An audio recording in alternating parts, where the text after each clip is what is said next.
লোকসভা ভোটের পর ২৬-এর বিধানসভা ভোটের আগে লাখপতি দিদি কেন্দ্রীয় সরকারের যে প্রকল্প রয়েছে সেই প্রকল্পের উপরে ভর করে ভোট বৈতরণী পার করতে এবার ময়দানে নেমে পড়লেন বিজেপি বিধায়ক শ্রীরূপা মিত্র চৌধুরী। এবার রাজ্য সরকারের প্রকল্পকে পিছনে ফেলে কেন্দ্রীয় সরকারের এই প্রকল্পকেই এগিয়ে নিয়ে যেতে চাইছেন তিনি। এক বেসরকারি রেস্তোরাঁর ডাক বিভাগের কর্মীদের নিয়ে একটি বৈঠক করেন ইংরেজ বাজারের বিধায়ক শ্রীরূপা মিত্র চৌধুরী। লাডলি বেহেনা হোক কিংবা এই ধরনের যে প্রকল্পগুলো কেন্দ্রীয় সরকারের রয়েছে, তিনি বলছেন যে শুধু অনুদান দেওয়া তা নয়, তার সঙ্গে স্বনির্ভর করতে হবে। প্রধানমন্ত্রী নরেন্দ্র মোদীর লাখপতি দিদি যে প্রকল্প রয়েছে সেই প্রকল্পের মাধ্যমে মহিলারা স্বনির্ভর হতে পারেন। লক্ষ্মীর ভাণ্ডার প্রকল্পকেও কটাক্ষ করতে ছাড়েননি বিজেপি বিধায়ক। শনিবার লাখপতি দিদি প্রকল্পের প্রায় 7 জন মহিলাকে লোনের ব্যবস্থা করে দেওয়া হয়, তাদের হাতে চেক তুলে দেন তিনি। শনিবার ডাক বিভাগ এবং ইংরেজ বাজারের বিজেপি বিধায়ক শ্রীরূপা মিত্র চৌধুরীর উদ্যোগে লাখপতি দিদি প্রকল্পের একটি অনুষ্ঠানের আয়োজন করা হয় একটি বেসরকারি হোটেলে।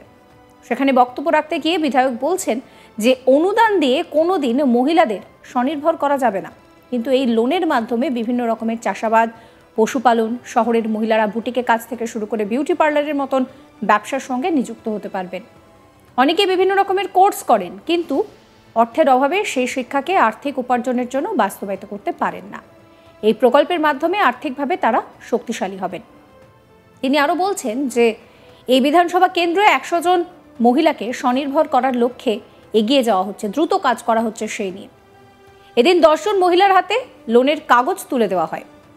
গোটা দেশেই চলছে এই প্রকল্প। তিনি বলছেন যে আমি ভোটের রাজনীতি করতে এখানে আসিনি, মহিলাদের স্বনির্ভর করতে এখানে এসেছি।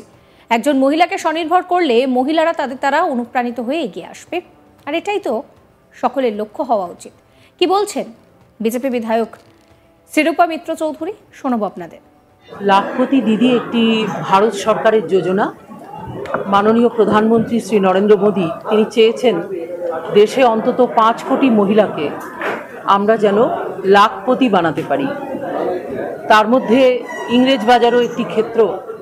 আমি নির্ভয়াদি হিসেবে মা বোনেদের সঙ্গী, তাই আমি এই লাখপতি দিদির যে যোজনা সেই যোজনাকে আমার ইংরেজ বাজারে ইমপ্লিমেন্টেশন করার জন্য উদ্যোগ আজ থেকে শুরু করলাম এবং আগামী দিনে একটা সংকল্প নিয়েছি যে প্রায় 1 লক্ষ মহিলাকে আমরা এই লাখপতি দিদির আওতায় নিয়ে আসব। আজকের এই অনুষ্ঠান আমরা নির্ভয়াদি ইংরেজ বাজারের বিধায়ক হিসেবে আমি পোস্টাল ডিপার্টমেন্টের সঙ্গে কোল্যাবোরেট করে এই অনুষ্ঠানটা অর্গানাইজ করেছি। এবং আপনারা দেখেছেন এর আগে যখন আমরা ইন্টারন্যাশনাল উইমেন্স ডে যে 3 দিন ব্যাপী সেমিনার হয়েছিল, সেখানেও কিন্তু গ্রামীণ ডাক সেবিকা যারা তাদেরকে আমরা সেন্সিটাইজ করেছিলাম মহিলাদের অধিকার নিয়ে এবং আর্থিক স্বনির্ভরতার লক্ষ্যে মহিলাদের কি করে পৌঁছে দেওয়া যায়। আজকে এটা আমাদের 3rd স্টেপ এবং আমরা চাইব আগামী দিনে এই উদ্যোগটা যেটা আমি নিয়েছি, এই লাখপতি দিদি আমরা ইংরেজ বাজার বিধানসভাতে যেন বিশেষভাবে আমরা এটা ইমপ্লিমেন্ট করতে পারি। না, ভারতবর্ষের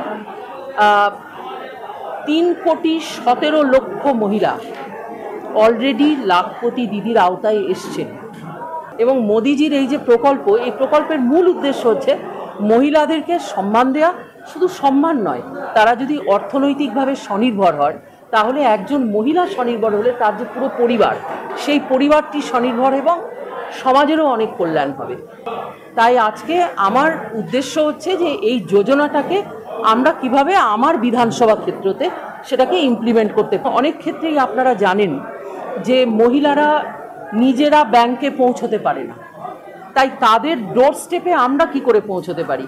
আজকে এই যে গ্রামীণ ডাক সেবক যারা এসেছেন তাদেরকে নিয়ে কাজ করার উদ্দেশ্য হচ্ছে তারা ডিজিটাল মানে হাতে ফোন নিয়ে তারা ঘরে ঘরে ঘুরে বেড়ায়, গ্রামে গ্রামে ঘুরে বেড়ায়, কিন্তু এটা আমরা অনেকেই জানতাম না। আমি আজ 3 বার ধরে এই প্রোগ্রামটা করছি। কেন করছি? তাদেরকে সেন্সিটাইজ করছি যে আরও অনেক মহিলাকে আমাদেরকে এই ফাইন্যান্সিয়াল সেক্টরের মধ্যে নিয়ে আসতে হবে। যে বিধানসভা নির্বাচনের আগে সরকারি যে রাজ্য সরকারের যে প্রকল্পগুলো রয়েছে মহিলাদের জন্য, তাকে চ্যালেঞ্জ করার জন্য কি এই লাখপতি প্রজেক্ট? বিধায়ককে তীব্র কটাক্ষ করেছেন জেলা তৃণমূলের মুখপাত্র আশিস কুণ্ডু। তিনি বলেন যে ভোটের আগে ভাওতা দিচ্ছেন বিধায়ক, 5 বছর ধরে তাকে দেখা যায়নি, এখন নির্বাচন আসছে তাই এসে গিয়েছেন। কি বলছেন আশিস কুণ্ডু শোনাবো আপনাদের। বিজেপিরা শুধু বলে, করে না। এর আগে আমরা নরেন্দ্র মোদীজি, অমিত শাহজি তারা ঘোষণা করেছিলেন সারা ভারতবর্ষের সমস্ত বেকার যুবক যুবতীদেরকে 15 লক্ষ টাকা করে অ্যাকাউন্টে দেবেন। আজকে একটা কোনো প্রান্তিক স্তরের থেকে মধ্যবিত্ত স্তরের কোনো মানুষের অ্যাকাউন্টে 15 লক্ষ তো দূরের কথা, 15 টাকা যায়নি। তো এই মিথ্যাবাদী ভাওতাবাজ বিজেপি সরকারের এটা প্রতারণার আরেকটি ছক। আর যে বিধায়িকা, ইংলিশ বাজারের যে বিধায়িকা সাংবাদিক বৈঠক করে এত ভালো ভালো কথা বলছেন, বিধায়িকার কাছে আমার একটি প্রশ্ন থাকবে, আপনি 5 বছর ধরে কোথায় ছিলেন? আপনি বললেন নরেন্দ্র মোদীজি 15ই আগস্ট লালকেল্লায় ঘোষণা করেছেন। 15ই আগস্ট থেকে আজকে 26শে মার্চ, যখন বিধানসভা ভোট আসন্ন তার 6-7 মাস আগে এসে আপনি এই আবার ভালো ভালো ভাওতা মানুষকে দিয়ে এই ভাওতায় মুড়ে ফেলতে চাইছেন। আপনার কাছে একটাই আবেদন থাকবে, মানুষকে মিথ্যে কথা বলা, মানুষের কাছ থেকে ভোট নিয়ে পালিয়ে যাওয়া, এটা ইংলিশ বাজার শহরের মানুষ, ইংলিশ বাজার গ্রামের মানুষ, আপনার বিধানসভা কেন্দ্রের সমস্ত মানুষ বুঝে গেছে। যেখানে আপনি যাচ্ছেন সেখানেই মানুষ আপনাকে তাড়া করছে, কোথায় ছিলেন আপনি? তো কাজেই মানুষকে আবার প্রতারণার ছকে না ফেলে নিজে যেখানে ছিলেন সেখানে ফিরে যাওয়াটাই আপনার বুদ্ধিমানের কাজ হবে। আরেকটি কথা, যে লাখপতি দিদির কথা আপনি নতুন করে ঘোষণা করতে চাইছেন, আপনি তো রাজনীতির ময়দানে থাকেন না। আপনার একটা জিনিস জেনে রাখা দরকার, পশ্চিমবঙ্গ সরকারের মাননীয় মুখ্যমন্ত্রী সারা বছর ধরে এসএইচজি গ্রুপদের, সেলফ হেল্প গ্রুপদের 1 লক্ষ, 2 লক্ষ, 5 লক্ষ, 10 লক্ষ টাকা অবধি ঋণ প্রদান করে তারা মহিলারা যাতে নিজের পায়ে দাঁড়িয়ে স্বয়ম্বর গোষ্ঠীর মাধ্যমে তারা নিজেরা উদ্যোগী হতে পারে, তার কাজ এই বাংলায় প্রতিদিন চালু আছে, প্রতি মাসে চালু আছে। আপনাদেরকে এগুলো খেয়াল রাখতে হবে। কাজেই নতুন করে আরেকটি প্রলোভন দেখিয়ে মানুষকে আপনার জালে মোহিত করার যে অপপ্রয়াস আপনি শুরু করেছেন, এই জালে মানুষ আর ধরা দেবে না। এই জালে আপনার যারা বিজেপির কর্মী রয়েছেন তারাও আর ধরা দেবেন না বলেই আমাদের বিশ্বাস। বিজেপি বিধায়ক শ্রীরূপা মিত্র চৌধুরী তিনি বলছেন যে শুধুমাত্র টাকা দিলে হবে না, মহিলাদেরকে স্বনির্ভর করতে হবে। তিনি আরও বলছেন যে তিনি ভোটের জন্য রাজনীতি করতে এসেছেন সেটা নয়, তার একটাই লক্ষ্য, সেটা হচ্ছে মহিলাদের স্বনির্ভর করা। আর সেই লক্ষ্যেই তিনি কাজ করছেন, এই কথাও তিনি বলছেন। যদিও বিজেপি যেভাবে আসরে নেমেছে 26-এর আগে, তাতে করে তৃণমূল কিন্তু এই বিষয়কে কটাক্ষ করছে। তৃণমূলের তরফে জানানো হচ্ছে যে ভোটের আগে বিধায়ক ভাওতা দিচ্ছেন। এই ভিডিও সম্পর্কে আপনাদের মতামত জানাবেন। সমস্ত খবরের আপডেটের জন্য চ্যানেলটিকে সাবস্ক্রাইব করবেন, নোটিফিকেশনের জন্য বেল আইকনে ক্লিক করবেন, ফলো করবেন আজ তাক বাংলার হোয়াটসঅ্যাপ চ্যানেলও।